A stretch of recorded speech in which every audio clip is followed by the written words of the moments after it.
Bon, maman, batata bandeko, na liboso ya bino papa Charlie Kisolo Kelendala, père Kiso. Toye lisusu na mokolo ya lelo po ete tokwa kosolola, masolo place obiso totikelaki yango. Tolobaki la dernière fois tosololaki makambo ya ba prophète misatu, mibale ya Israël, Daniel na Eli, et moko ya Congo na Afrique. Dienge na kuntima Joseph. Et lelo tokwa enchaîner tokosolola mibale lisusu ya Israël, Moïse, Jésus na moko ya Congo, Kimbangu. Mais pona yango avant que tokwa kobanda na masolo na biso na ko rappeler bino ke e bongi bo s'abonner pona bozwaka ba masolo en temps réel. Soki olingi koyoka ba masolo oya ndenge mususu oyo ko bedisa bato mususu mitu pamba te bayebi te yo s'abonner ozwaka na yo olie kozela batindela ko na WhatsApp balobaki etomi lukela kozela so te ka batindela ka yo moko ozwaka mbala moko. Donc na yango bo s'abonner okomona place bakomi s'abonner yango na place yo kobeta ngonga ekobima wana obeti pe ngonga tout wana ozoma kamnesto en temps réel. Pendant lelo masolo obiso tokosolo na mokolo ya lelo ya le 3 août 2020 tokosolo lango après générique.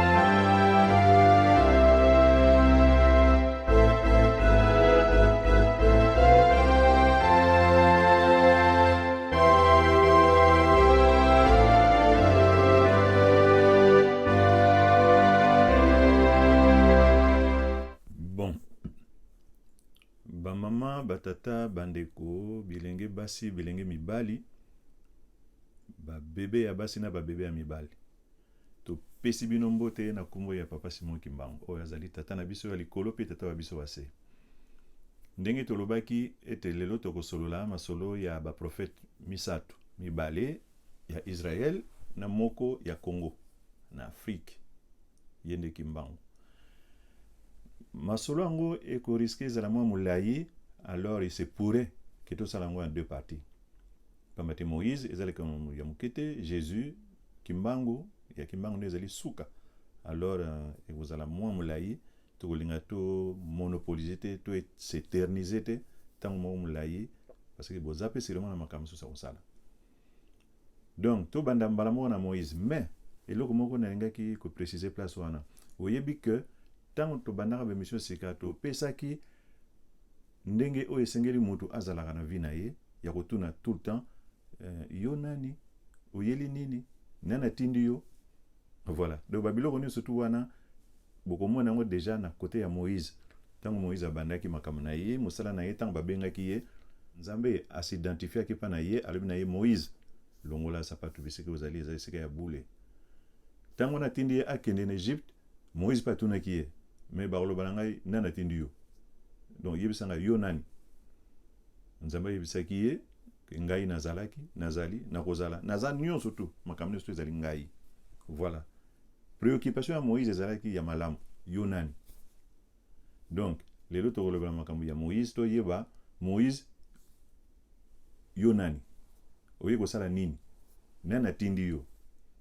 Donc eloko liboso yango na boto yeba na makambo ya Moïse ezalaki nini. Moïse azali libérateur oyo Nzambe aponaki pona akene ko libérer bana ya Israël ndenge bazalaki boumbu na kati ya Égypte. Donc azali libérateur ya bato bazalaki baumbu. Mais ceux qui bango bazalaki baumbu parce que basalaki nini oyo komisaki bango baumbu. En fait eloko moko oyo tokolinga po ete boyeba ezali nini. Tango moto abebisaka ezali abebisi na ndenge oyo batendelaki ye akei à côté. Ye atamboli ndenge o batindelaki yete na mutu oyo atindaki. Donc ye soko mutu wana asepeli te apesi etumbu ntango akopesa etumbu epai yo okende kosalela punition na yo bango oyo kuna epai ozosalela bango kuna ils n'y sont pour rien bamoni kaka ke mutu moko aza wana boye bakoki na bango kose servir na ye bakoki na bango mpe kozwa baintere na ye parce que mutu yango akomi vulnérable parce que mutu yango aza na ye faible en fait mutu aaffaiblir ye ezali mutu oyo atindaki ye oyo apinir ye et viendra un moment akozongisa ye na place na ye donc ndenge ozalaki wana liboso ozalaki ndenge tomonaka bafélin banyama oyo lokola ata niao aza na manzaka aza na baminu ya songe mais soki par exemple akomi sous punition bakolongola ye manzaka wana balongoli minu na ye wana yalaka asere oyo ekataka wana balongoli yango en entendant ti mokolo oyo punition wana ekosila azongeli makambo na ye nyonso tu na ndenge yango esengelaki donc Moïse azalaki libérateur ya bana Israël oyo bazalaki baesclave na kati Égypte batindaki bango na esclavagisme wana c'est parce que bapeshaki donc batosaki te ndenge nzambe alingelaki nzambe apunir bango bakei sikoyo na bowumbu wana donc il faut sikoyo tomeka koyeba mpona tolanda mwa moke na ordre bango bapeshaki quand et elaki likambo nini oyo bango bapeshaki oyo etindaki ke nzambe apesa bango na maboko ya bato mosusu bakoma baesclave voilà donc lisolo ya Moïse eza place wana bana Israël ntango bakendaki na Égypte bakendaki lokola bawumbu te bazalaka 70 personnes donc Israël na basi na ye fo bazala 4 femmes je crois na bana na bakoko susu babotaki donc bakei bango nyonso tu environ 70 oyo bakendeki kuna na mboka ya Égypte bakendeki na ndenge moko ya feti bakei epai koretrouve ndeko na bango Joseph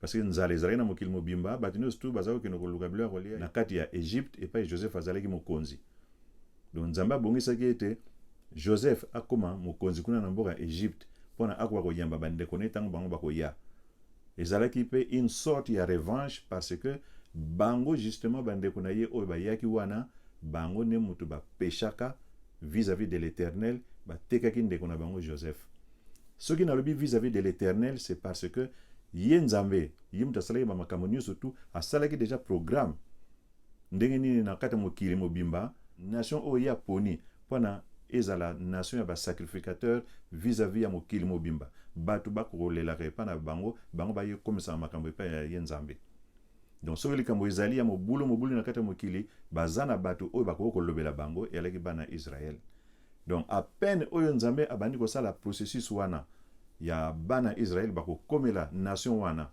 donc il faut elanda schéma abandaki yango na Abraham abandi na Abraham ekita ti na Isaac na Israël na mwana moko ezalaki wana c'était Joseph après c'est maintenant enchaînement alinga ko continuer ezala ti na tango wana mokili mobimba balinga ko banda ko yaka sikoyo epai ya bana Israël omoni ndenge programme ya nzambe ndenge ezalaki bon ndenge oyo asalaki schéma na ye wana malheureusement j'ai dit bango bandeko ya Joseph c'est comme si ignoraki plan ya nzambe alors que bayebaki yango quand même parce que baza koyoka yango ndenge ebandelaki epai ya koko na bango Abraham ti ekomaki epai ya tata na bango Israël donc bayebaki yango ke bakozala une nation ya basacrificateur balobeli ya mokili bayebaki yango mais sikoyo na kati na bango bayebaki te ça va se passer comment baignoraki eloko wana ntango baza komona ndeko na bango Joseph aza koyebisa bango makambo moko ya kokamwa obi makambo moko ya motu ayebi makambo ebombana e bango esala bango lokola jalousie mais soki bamitiaki ndenge oyo nzambe alobaki babanda kosalela misala elingaki kocreye jalousie wana te mais bango batiaki kakuna te eleki kaka na kimoto na bango oyo baza kovivre vis-à-vis ndenge bazalaki bango na bango ali bajalouser Joseph alors que Joseph aza na kati ya plan ya nzambe oyo ekotala mokili mobimba ezalaki ya famille na bango wana te mais oyo ekotala mokili mobimba bango bajalouser Joseph balingi baboma ye mais ndeko moko na kati na bango d'ailleurs ezalaki mwana liboso Ruben alobi te toboma ye te ekosala papa pasi mingi lokola alingaka ye mingi toteka ye kaka ti koteka batekaka ye akende Égypte donc ça c'était un péché vis-à-vis de l'Éternel parce que contrecarrer plan na ye mais heureusement nzambe s'adaptera toujours, sautera toujours, même peut-être s'adaptera même avant que le Camboué roya. Donc bango bakanisi que bomi Joseph, bango bakanisi que Joseph a bungi, mais en fait plein nzambe ndenge akanisi la kangwa osala ngona Joseph et qui ko bimila kuna en Égypte. Situation est ko koma que ba inos tout nzale yake nakata mokili ali bakoma okimila en Égypte, bako koma kuna et pas Joseph justement a me komela ye mokonzi. So to ribito lo ba lisolo ya Joseph ezali détail moka mulai, mais le quoi la siko so to ribito bandela ka wana émission finalement et osala 8 heures, c'est pas bon. Donc Joseph amtaki na Égypte akokoma mokonzi abengisi bandeko na ye situation moko esalamaki wana boye mpona amimonisa bandeko ne sikoyo baye ne esengo baye koretrouve frère na bango oyo batekaki oyo balingaki te endeko na bango wana boye ye moto akomi sikoyo mokonzi kuna bango bakei sikoyo kuna grâce sikoyo ya ndeko na bango bazwi place na kati Égypte bavandisi bango ndenge ezalaka bandeko ya mokonzi moto baye bapesi bango esika moko ya malamu bavandi wana. En fait, non. Nzambe a salaki ndengo na yebaki que bon, mais vous allez payer. Plan onga na salaki bo bino bo bebisi yango, mais vous allez payer. Bon, qui c'est ceux qui vont bebisi yango. Mais le kola bango ba tekaki, peut-être, je dis bien, peut-être makamango elingo salama en dehors, place Joseph anga vanda na bandeko na ye, na tata na Israël, place ne makambo elinga ko salama wana. Mais bon, makamango Nzambe la passe pas na ko yeba. Mon bino bozo kanisa keo akego na ko souffrir nzoka Nzambe asali ndona pa makambe bonga. D'ailleurs entre parenthèses ndenge salama na kimbango bakangi kimbango na 1921 bakangile na nkamba bango balobi ke to longole na nkamba to tinde musika pa makambe bonga ndeka nzo batindi ko na makambe eke ko bonga.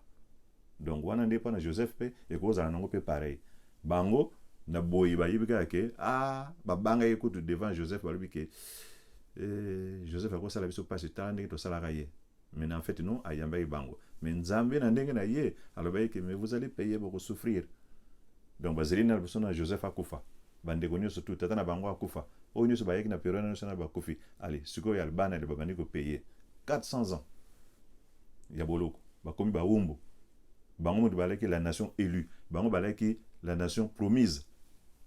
Mais siko yo bakomi ko nyoko la bango na kati Égypte 400 ans. Pona nini pona ba koko wana kuna boye baboya ko tosa likambo Nzambe abongisaki pona mokili mobimba bango ba babisi likambo wana basali nyonso tout côté ba teka Joseph ba longole na kati likambo wana alors qu'il y a plein Nzambe ben vous allez payer bino ba progéniture et yango no moni siko bango basalaki 400 ans mais Nzambe lokola likambo na ye ndenge ya sabongisaki na mokili ke ndenge yango fezala ka ndenge wana ke Joseph oyo likambo ngelinga ya ko ya Israël, les Cambona au et il fallait quand même qu'il y a. Donc, il fallait que si ça, bo mouyabana wana, babima.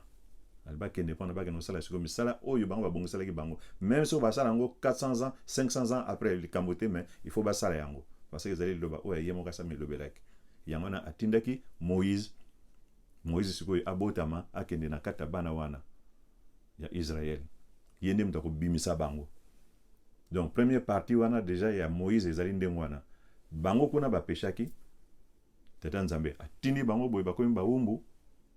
Allez, deuxième partie Moïse siko ayepana a libérer bango en les libérant a lagisi na kata mokili mobimba et que Nzambe azali Nzambe alobaka na bato Nzambe eza lokola oyo bino nyonso bokanisa te bolobaka Nzambe banzambe obino bolobaka wana boye basala ke loko moko te bayibe loko moko te banzambe bayibe na bango loko moko te le véritable le Dieu azali l'Éternel des armées Nzambe wa banzambe ya azali ko benga mutuka Nzambe banzambe boye te soko tindi bonsa boye appel sa reno 4 ko kanete donc te wana te mais Nzambe azali pona ko prouver que Nzambe azali a utilisé Moïse yango moni ke basini nyonso ezalaki pona ko bimisa bana Israël na kati na Égypte. Il fallait que l'examen makasi moko oyo ko tia que non Nzambe oyo azali différent na banzambe oyo biso tozo mona. Yango moni ke ba miracle salamaki 9 que soki Moïse asali boye banganga Nzambe wana ba invoquer Nzambe na bango pe basali. Moïse asala boye nzete bonga na nyoka basali. Maye bonga na makila basali. Ba sotrel ba bima nyo surtout bango pe ba yibo sala. Sauf moko ka ba koragite. Oyo wana mutasala ngo wana sincèrement ça passe pour nos salons donc ke nzambe alobi na kosala eloko moko nano esalama te. Donc na kati ya Egypte nyonso tu na tongo ndako nyonso tu ekozala na liwa, mais oyo akufa kozala premier né. Soki yo mpo osala eloko moko ya marque wana okoka no liwa ekozala, mais peut-être ekozala omona liboso kuna mwana misato omona ekozala peut-être nde mwana ekozala jamais que vraiment ndako nyonso tu ekufela mwana, mais mwana ngo premier né oyo wana banzambe mosusu bakokaki yango te. Yango mte elakisa ye ke nzambe oyo aza différent. Omoni déjà différence ya banzambe. Donc Moïse aye ko libérer baye oyo bazalaki puni 400 ans avant, et puis aye ko lakisa na kata mokili ke nzambe azali, nzambe ya différent azali, et monani allez babimi sikoyo ba traverser désert pendant ba ko na mboka na bango yelaka. Makambe belé elekanaki na kati wana oyo peut-être tokolobela na biso ngo sikoyo penzate, parce que tolingi ka toyebaka ke Moïse ayaki kosala nini nana tindaki ye.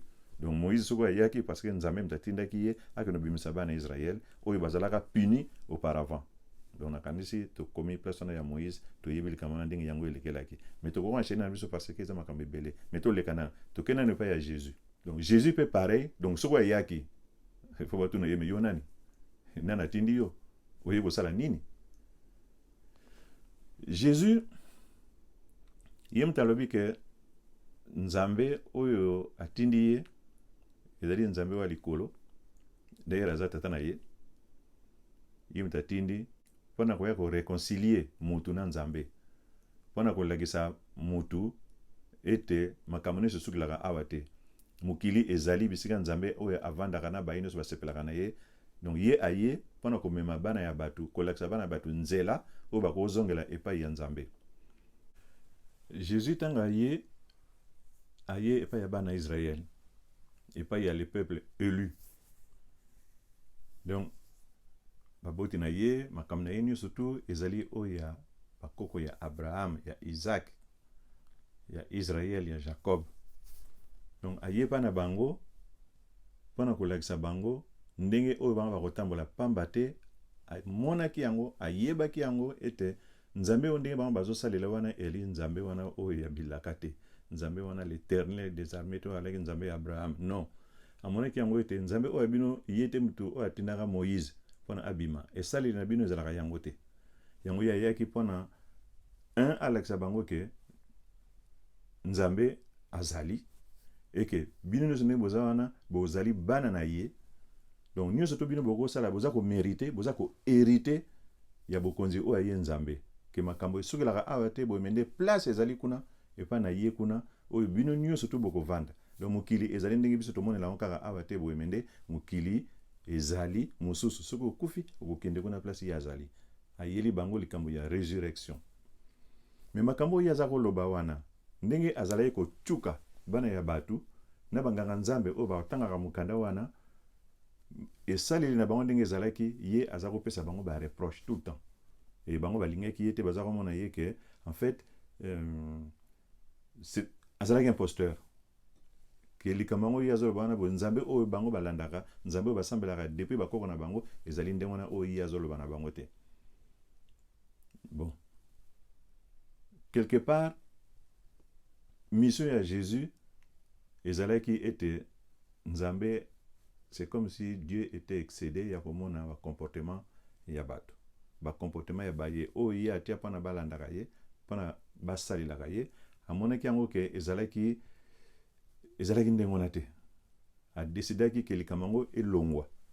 Jésus sikoyo ntango ye ayaki en fait aye mpona kokata likambo yango ndenge ezalaka kala elongwa ekende sikoyo epai ya peuple mosusu. Peuple oyo ya liboso ezalaki ba peuple ya makila, ebandi na Abraham, il faut ozala le fils d'Abraham, olongwe fils d'Abraham okomi fils d'Isaac, il faut longwa ozala fils d'Israël, après ebandi ozala toujours fils de na musuni. Mais au moins deux fois ozana yo dignité ya likambo yango ya musuni wana baponi na bango yo te, mais du fait que ozali na progéniture wana, donc ozali d'office mwana ya Israël, donc ozali peuple élu.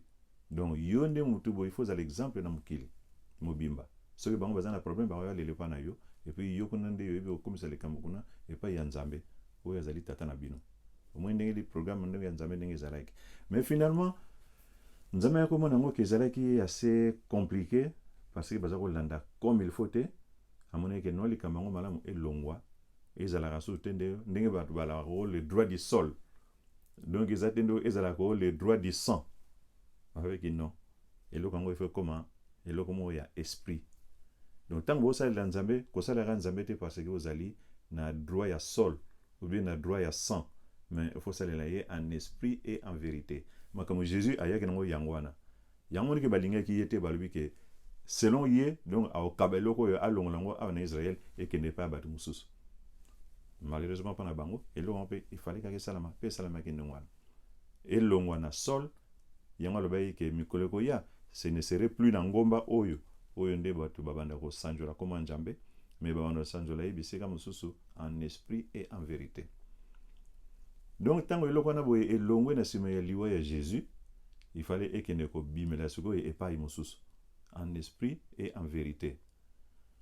Et wana nde tokokende tokondo koma sikoyo ndenge nini ekomelaki sikoyo na Afrique likambo yango ezalaki ya Abraham kuna après ekomela na Afrique. Est-ce que ekomi na Afrique ou bien ezongi na Afrique? Ah, place sikoyo problème ezande yangwana likambo yango ekomi na Afrique te mende ezongi parce que ebandelaki place wana bongo ezongeli sikoyo na place nango ba millénaire après likambo yango yango nde sikoyo ye parce que Abraham tango azalaki na Afrique Abraham azalaki kopesa makabo epai ya nzambe oyo ye ayebi nganga nzambe oyo azalaki kosala makambo wana azakosala misala wana Abraham azalaki kokutana na ye moto wana oyo Abraham azalaki kokutana na ye ezalaki kimbangu wana sikoyo ekoma ke on veut maintenant apprendre autre chose. Non. Eza eloko moko makambo ebele oyo bombaki na bango bayebaki balingaki na bango te ke bino boyeba bango ke ezali bongo. Eza lokola bato bazalaka na Afrique baza na Côte d'Ivoire basalaka café basalaka cacao bango basalaka yango mais bayebi na bango ndenge nini bokobongola yango te boye pana ekoma chocolat bakamati café baye kosomba ngo na bato oyo baza na bamashine na bamayele babongisi yango après bazongisi bango so baye kotekela bango sikoyo susu plus cher. Donc baye oyo baye na mokanda nzambe mpona kolakisa bino bolanda makambo yango bayeli bino en fait eza ya bino eza ya kimbangu makambo yango bango baye nango eza ya kimbangu molimo moko ya mosantu bango tango baye balobi au commencement était la parole. Ah non, au commencement c'était pas la parole, c'était l'esprit. Nzambe azali esprit. Makambo nyonso tu ezali esprit. Nyonso tu salama ezali esprit. Parole ezali soki mutakanisi na esprit na ye et puis alobi que cela soit. Il y a lobby. Mais avant qu'aloba ndonga na boye akanisa kiango, c'était dans son esprit. Au commencement, c'était l'esprit et non la parole. Au wana bo rectifier ngo selon les livres. So bo rectifier ngo sikoyote, bo wana ba rectifier ngo après. Voilà. Donc makambo sikoyo eyako koma epa ya kimbango, epa ya Jésus. C'est comme si aye kokata kolongola kuna kotinde pa batoyo. A croire que musala ni zalaki wana ayaki wana alongola kuna atinde pa batoyo. On dirait musala ya Jésus yango ayaki. Tango alongoli kuna e yesu ko epa ya bafricain. Oye epa ya na Congo, oye na Kimbango. Pona ba Congolais te. Pona ba africain nyonso, pona mutu nyonso to, mutu mwindu nyonso to azalaki brimé. Parce que jusqu'à aujourd'hui, mutu mwindu azaka na place wana azali brimé. Na banani na baye oyo nyonso to bazana banzambe mususu, banzambe wana pe eza banzambe oyo Abraham te. Même ata bango ba lobby. Nzambe oyo asololaki na Moïse. Bango na te oyo batu nyonso balandaka. O nzamana. Même temps baza kolanda Jésus, c'est pas les Jésus o bango bazo landa oyo Jésus wana boye oyo ayaki na kata bana Israël o alobayi ke ngai nazali le fils de l'homme. Te yona yezu wana te yezu ngo boye o nyonso balobelaka lelo ezala o wana pete babungisa na bango yezu wana. Ubi yezu wana amona na ne pa na bango na te. Bango nyonso tu wana bango nde badominaka mokili sikoyo oyo badomina bamona penza mutu oyo bakoko dominer bien eza mutu mwindu. Pourquoi? Parce que mutu mwindu azalaki puni. Mutu mwindu abebisaki. Botala ndenge otolobelaki makambo oyo ya bana Israël, ndenge bazalaka puni, elaki quand. Donc mutu mwindu pe azalaki puni. Alaki puni, après batiki ye sikoyo à la merci de tout le monde. Ba union surtout oyo bazalaki déjà ko dominer na banzambe na bango mususu ya ndenge na ndenge, ba yona ba monaki proie moko facile. Ali bakoko zwa ye, basalisa ye ba misala, ba komisi esclave. Donc place ezali ke niyama matazo sala ngo ba préférer ba kamata mutu mwindu batia place wana. Donc wana tokolo banine que ils sont pour rien.